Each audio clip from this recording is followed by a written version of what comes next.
राजा भर्तृहरीच्या नीती शतकामध्ये आजचा जो त्यांचा श्लोक आहे त्यामध्ये ते सांगतायत की शास्त्राचा अभ्यास करून सुंदर सुंदर उदाहरणे देऊन आणि मृदू भाषेमध्ये सुंदर वाणीमध्ये शिष्यांना जे विद्यादान देतात असे विद्वान बघा. म्हणजे या ठिकाणी त्यांनी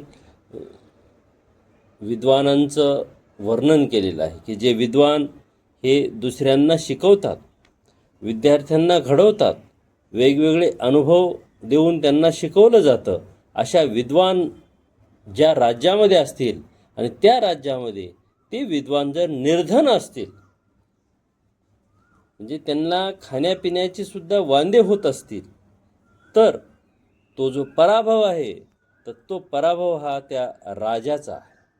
आणि त्या राजाला राजा भर्तृहरी हे मूर्ख म्हणतात की असा राजा मूर्ख आहे की जो विद्वानांना निर्धन ठेवतो.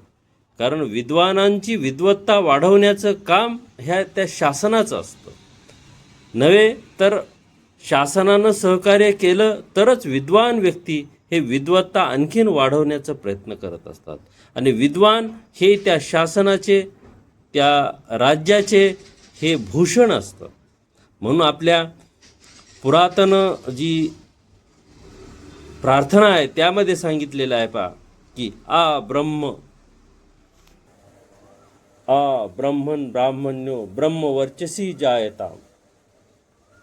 पुढं आणखी नाही की कसे कसे असले पाहिजे. सभेयो युवास्य यजमानस्य विरो जायताम अस्मिन् राष्ट्रे राजन्यो. म्हणजे किती किती आमचे पूर्वज हुशार होते आणि काय मागायला पाहिजे आणि काय मागायला नाही पाहिजे याची सुंदर जाण होती. म्हणून त्यांनी म्हटलेले ब्राह्मणातलं ब्राह्मणत्व, विद्वानातलं विद्वत्त हे वाढलं पाहिजे आणि ते वाढण्यासाठी राजानं प्रयत्न केला पाहिजे.